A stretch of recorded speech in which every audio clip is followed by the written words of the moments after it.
Everyone, welcome to the RCC classes. तो आज हम बात करने वाले हैं about the Kepler's laws of planetary motion in the doubt series part 2 session. देखो, हमने डाउट सीरीज के अंदर पहले में हमने एक्सप्लेन किया था about the universal law of gravitation and आज हम अपने पार्ट 2 के अंदर एक्सप्लेन करेंगे about the Kepler's laws of planetary motion. ऐसा हमारे पास मैसेज आया था डाउट में।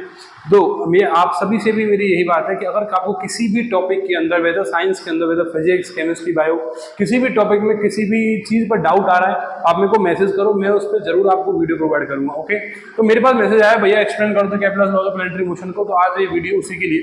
तो देखो, केपलर्स लॉ था क्या? एक्चुअली जॉन्स केपलर थे, जॉन्स केपलर, ठीक है, was an 16th century astronomer, was a 16th century astronomer who governed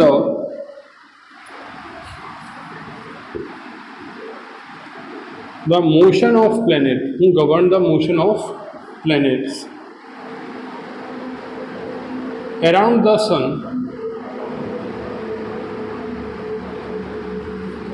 and gave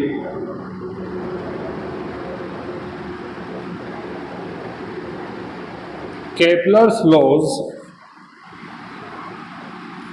of planetary motion।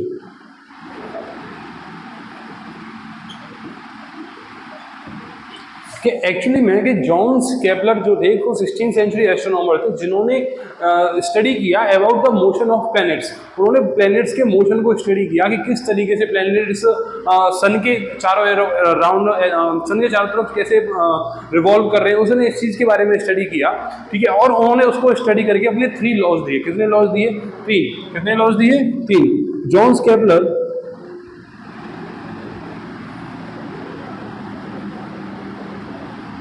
gave 3 laws,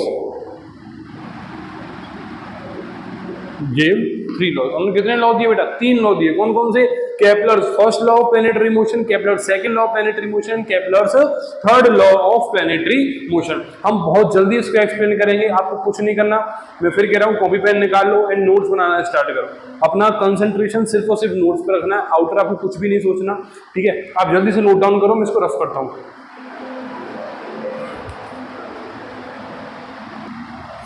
चलो बेटा, नोट डाउन हो गया। अब देखो आगे हम एक्सप्लेन करते हैं भैया केपलर लॉ को कंप्लीटली। देखो, सबसे पहले हम फर्स्ट लॉ के बारे में, हम पूरे सभी तीनों लॉज के बारे में एक एक करके एक्सप्लेन करेंगे, तो आप ध्यान से सुनना और समझना, ठीक है। देखो, सबसे पहले हम एक्सप्लेन करते हैं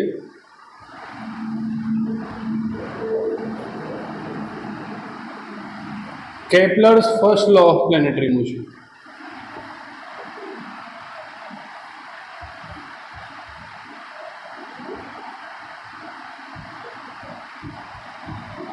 देखो, समझो ध्यान से कि केपलर का फर्स्ट लॉ एक्चुअली में था क्या। देखो, केपलर ने अपने फर्स्ट लॉ में बोला था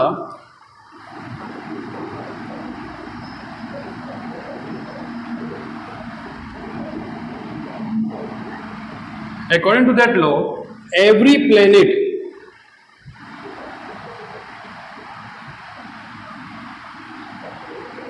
revolve around the sun in an elliptical orbit, with the sun at one of the two foci, देखो, उन्होंने बोला क्या? उन्होंने बोला कि भैया केपलर फर्स्ट लॉ ये था कि जब भी कोई भी प्लेनेट सन के चारों अराउंड रिवॉल्व करता है तो वो जो ऑर्बिट होती है वो सर्कुलर ऑर्बिट नहीं होती, वो कैसी ऑर्बिट होती है? एक इलिप्टिकल ऑर्बिट होती है। फॉर एग्जांपल मैं डायग्राम बनाता हूँ, समझना ध्यान से। जैसे मान लो कि ये हमारा सन है, ठीक है।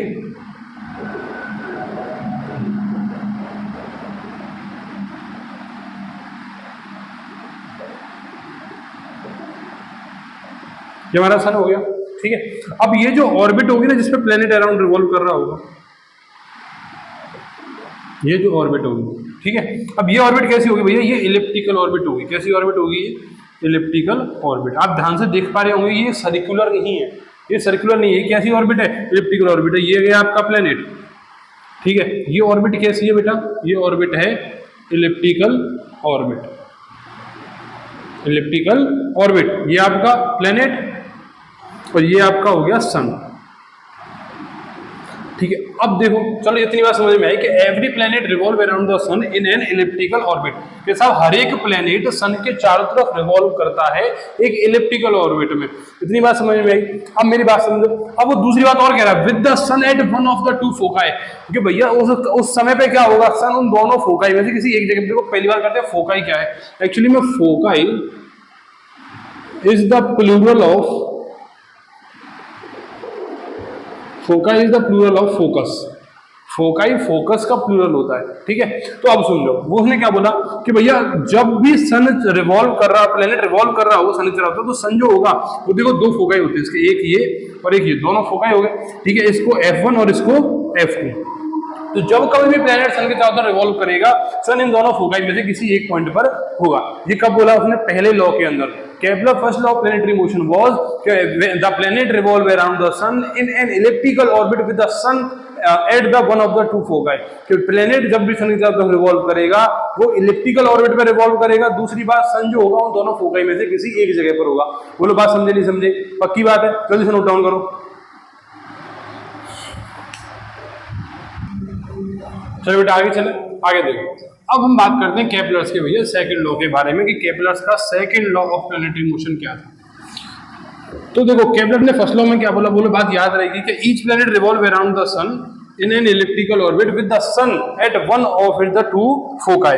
ये बात बोली थी। तो देखो अब आता है Kepler second law of planetary motion.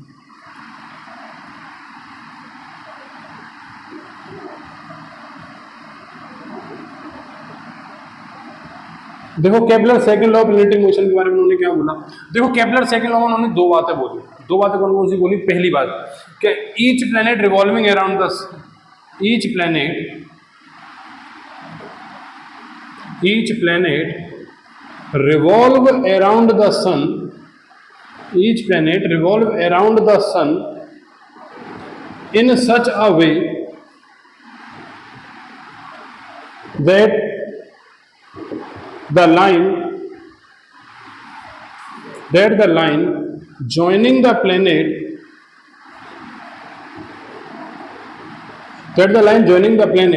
to the sun sweeps over equal area in equal interval of time, equal area in equal interval of time, sweeps over equal area in equal interval of time. देखो उन्होंने क्या बोला, पहले दोनों बातें लिख लेते हैं हम, ठीक है। दूसरी बात थी the planet moves faster when closer to the sun and moves slower when far from the sun। देखो उन्होंने बोला, दो बातें बोली। पहली बात ध्यान से सुनना मैं क्या कह रहा हूं, कि भैया जैसे ये सन है अपना, ठीक है,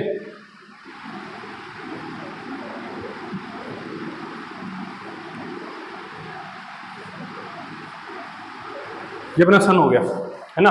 अब देखो ध्यान से सुनो। अब उन्होंने क्या बोला कि साहब जैसे ये प्लेने ये हो गई आपकी कैसी ऑर्बिट में, बताएगा मुझे।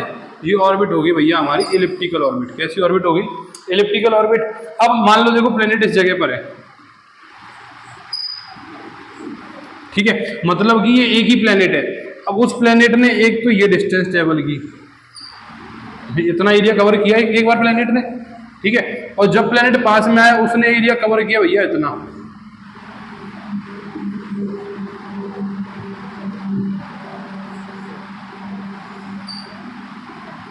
अब इतना एरिया कवर कर रहा है प्लेनेट। ये क्या है, प्लेनेट। ये क्या है, प्लेनेट।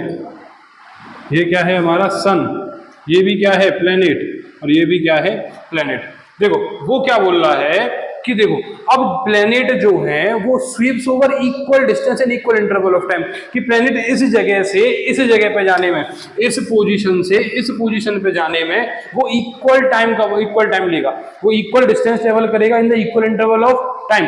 अच्छा दूसरी बात, प्लेनेट यहाँ पे आया तो देखो यहाँ पर अब बात आती है भैया कि यहाँ पर तो कम डिस्टेंस ट्रेवल किया है, टाइम उतना ही है, ठीक है, यहाँ पे कम डिस्टेंस ट्रेवल किया और यहाँ पर टाइम उतना ही है, डिस्टेंस ज्यादा ट्रेवल किया, ऐसा क्यों? देखो उसने सेकंड बात क्या बोली, उसने सेकंड बात बोली था planet move faster when closer to the sun, कि भैया जब प्लेनेट जो है सन के पास में होगा तो उसकी स्पीड कैसी हो जाती है, ज्यादा हो जाती है, और स्पीड ज्यादा होने की वजह से क्या होगा, स्पीड ज्यादा होने की वजह से ये होगा कि भैया उसकी वो जो है वो कम टाइम में डिस्टेंस ज्यादा कवर करेगा, वो कम टाइम में डिस्टेंस ज्यादा कवर करेगा। अब देखो यहाँ पे डिस्टेंस ज्यादा थी भाई, सन से प्लेनेट की डिस्टेंस ज्यादा है, दूरी है, मतलब प्लेनेट सन से दूर है, तो क्या होगा, it will cover less distance, it will cover less distance because speed is less. भैया स्पीड कम है तो डिस्टेंस भी कम होगी, तो डिस्टेंस कम ट्रेवल कर रहा है। लेकिन बात क्या आती है कि जब कभी भी ऐसी कंडीशन बनेगी कि भैया प्लेनेट सन से दूर होगा तो वो डिस्टेंस इतनी कवर करेगा, इतना ही एरिया कवर अप करेगा। मान लो कि साहब जब प्लेनेट इस पोजीशन पे 10 मीटर स्क्वायर कवर कर रहा है, 10 मीटर स्क्वायर एरिया कवर कर रहा है एक घंटे के अंदर, ठीक है, तो जब कभी भी प्लेनेट इस पोजीशन पे आएगा तो वो 10 मीटर स्क्वायर एरिया ही कवर करेगा, वो भी एक घंटे के अंदर ही कवर करेगा। बोलो बात समझे कि नहीं समझे? और मान लो यहाँ पे वो 20 मीटर स्क्वायर एरिया कवर कर रहा है, वो भी एक घंटे के अंदर, तो देखो दोनों में घंटा सेम है, एक घंटा है, लेकिन उसमें 10 मीटर स्क्वायर एरिया कवर कर रहा था और इसमें 20 मीटर स्क्वायर एरिया कवर कर रहा है। चेंजेस आया, क्या चेंज आया कि भैया यहाँ पर जब कभी प्लेनेट इस जगह पे आई, इस पोजीशन पे आएगा, P3 वाली पोजीशन पे आएगा, P4 पे जाएगा, इस वाली पोजीशन पे आएगा, तब हमेशा वो एक घंटे के अंदर कितनी डिस्टेंस कैरी करेगा भैया, 20 मीटर स्क्वायर डिस्टेंस कैरी करेगा। बोलो बात समझे कि नहीं समझे? यहाँ तक कोई दिक्कत? पक्की बात है, नोट करो जल्दी से।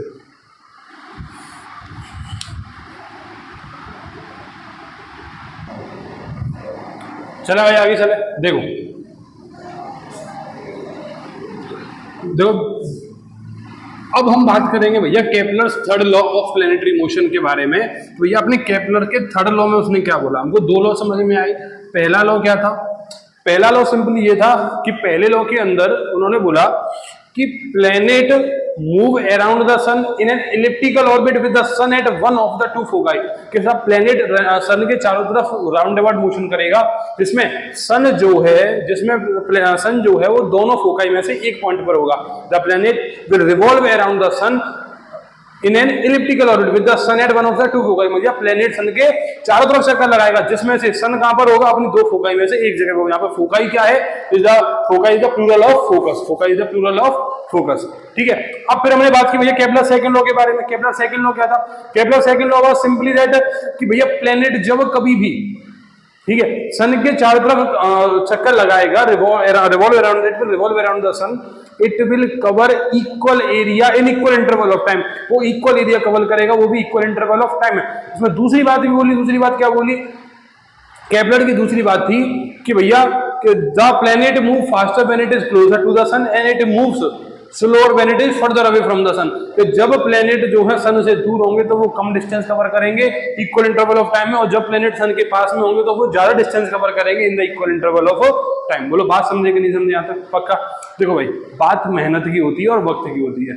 मेरी एक बात देखो, मेरी क्लियर बात है, जब तुम्हारा वक्त बुरा हो तो मेहनत करना, बहुत मेहनत करना, बहुत मेहनत करना, बहुत मेहनत करना, ठीक है। और जब तुम्हारा वक्त अच्छा हो जाए, जब तुम्हारा वक्त बहुत अच्छा हो जाए, सब सही चलने लगे, तो दूसरे की मदद करना।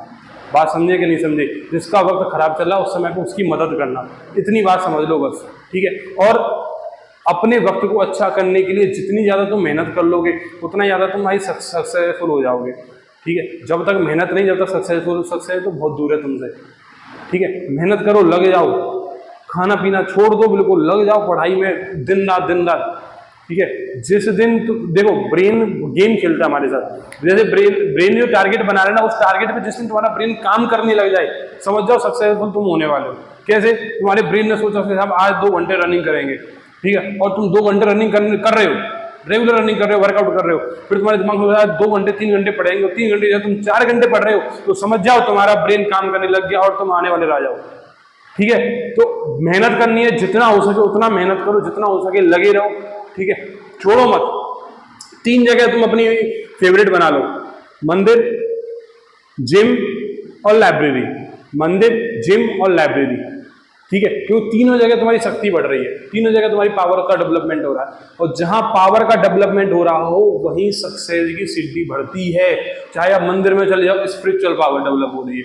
आप अगर जिम में जा रहे हो, शरीर बनना है, ठीक है, बॉडी डेवलप हो रही है। और अगर आप लाइब्रेरी में जा रहे हो तो education, your education level is developing. और भैया एजुकेशन वो शेरनी का दूध है जिसको एक बार कोई पी ले वो जिंदगी भर धाड़ता है। बात समझे कि नहीं समझे? सिर्फ मेहनत करनी है, पढ़ाई करनी है, और कुछ कहीं और नहीं देखना, ना ध्यान देना है, ठीक है। देखो आगे टॉपिक, अब हम बात करते हैं अपने Kepler's third law of planetary motion के बारे में। देखो केपलर का थर्ड लॉ क्या था? सिंपली केपलर ने अपने थर्ड लॉ के बारे में बोला कि the cube of mean distance, the cube of mean distance of the planet from the sun is directly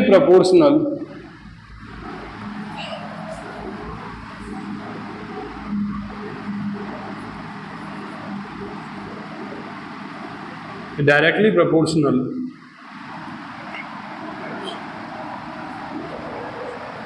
to the square of time taken to revolve around the sun, to revolve around the sun। भाई simply उन्होंने एक बात बोली कि देखो, उन्होंने बात बोली कि साहब जो डिस्टेंस का क्यूब है, ठीक है, डिस्टेंस किस किस के बीच में? सन और प्लेनेट के बीच में। किस किस के बीच में डिस्टेंस? सन और प्लेनेट के बीच में। सन और प्लेनेट के बीच में जो डिस्टेंस है, जो मीन डिस्टेंस है, ठीक है, उसका cube is directly proportional to the square of time taken, directly proportional to the square of time taken. जैसे मान लो कि तुमने मीन डिस्टेंस को r मान लिया, r बराबर मीन डिस्टेंस, r को क्या मान लिया तुमने? मीन डिस्टेंस, और t को तुमने टाइम मान लिया, ठीक है। तो सिंपली फॉर्मूला निकला तुम्हारा r cube directly proportional T square, R की डायरेक्टली प्रोपोर्शनल टी स्क्वायर। और भैया एक बात समझो, जब कभी भी हम प्रोपोर्शनल को हटा के इक्वल का साइन लगाते हैं तो हम एक कांस्टेंट यूज करते हैं। तो देखो अब आर क्यू है, हमने आर क्यू लिखा, प्रोपोर्शनल साइन हटा के हम क्या लगाए? इक्वल। देन इक्वल हम कांस्टेंट लगाएंगे, कोई भी कांस्टेंट आ सकता है, हमने कांस्टेंट लिख दिया, मल्टीप्लाई बाय टी स्क्वायर। यहाँ से कांस्टेंट की वैल्यू कितनी निकल के आई? यहाँ से कांस्टेंट की वैल्यू निकल के आई R, constant equal R cube upon T square, R cube upon T square. बेटा ये बहुत इंपॉर्टेंट है, इसको आप याद रखना, ये बहुत इंपॉर्टेंट है, इसको आप याद रखना। देखो एक लॉ आएगा इससे आगे, इनवर्स स्क्वायर लॉ। देखो एक न्यूटन ने क्या किया था कि न्यूटन ने पहले यूनिवर्सल लॉ ऑफ ग्रेविटेशन दिया, then Kepler's laws of planetary motion के अंदर उसने थर्ड लॉ का यूज करके उसने एक लॉ दिया, जिस लॉ का नाम था इनवर्स स्क्वायर लॉ। जिस लॉ का नाम क्या था? इनवर्स स्क्वायर लॉ, जिसको हम अपने नेक्स्ट सीरीज के अंदर पढ़ेंगे। अगर मेरे पास कोई डाउट आता है तो, ठीक है, कोई भी डाउट आएगा मैं I will definitely explain it, कोई दिक्कत नहीं है, ठीक है। फिलहाल हमारा केपलर थर्ड लॉ आपको मेरे ख्याल समझ में आया होगा, लेकिन इनवर्स स्क्वायर लॉ के अंदर केपलर थर्ड लॉ का बहुत इंपॉर्टेंस है। अगर केपलर थर्ड लॉ नहीं होता तो हो सकता है आज इनवर्स स्क्वायर लॉ आपकी बुक्स के अंदर नहीं होता। बात समझे? तो देखो केपलर थर्ड लॉ में एक बार लास्ट एक्सप्लेन करता हूँ कि the cube of mean distance of planet from the sun is directly proportional to the square of time taken to revolve around the sun. कि मीन डिस्टेंस का cube directly proportional to the time taken का square, मतलब अब तुमने मान लो mean distance को क्या मान लिया? r मान लिया, और टाइम को क्या मान लिया? t, तो r की डायरेक्टली प्रोपोर्शनल टी स्क्वायर। और मैंने बताया प्रोपोर्शनल को हटा के हम, अगर हमको इक्वल लगाना है तो प्रोपोर्शनल को हटा के हम इक्वल और कांस्टेंट को साथ कांस्टेंट लगाते हैं। तो हमने कांस्टेंट लगाया r क्यू बराबर कांस्टेंट मल्टीप्लाई टी स्क्वायर। यहाँ से कांस्टेंट की वैल्यू क्या निकल गई? Constant is equal to r cube upon T square. बोलो बात समझ में आई कि नहीं? पक्का? मिलते हैं अपनी नेक्स्ट सीरीज के अंदर। कोई भी डाउट हो मेरे को मैसेज करो विदाउट किसी झिझक के बिना, या कमेंट मेरे को कमेंट कर दो आप, ठीक है, कोई इशू नहीं। मैं आपको अपनी आईडी में अपनी डिस्क्रिप्शन में दे दूंगा। आपको कोई भी डाउट है साइंस के किसी भी ब्रांच के अंदर मेरे को मैसेज करें। फिलहाल के लिए आप इसको नोट डाउन करें, हम मिलते हैं अपनी नेक्स्ट सीरीज के अंदर।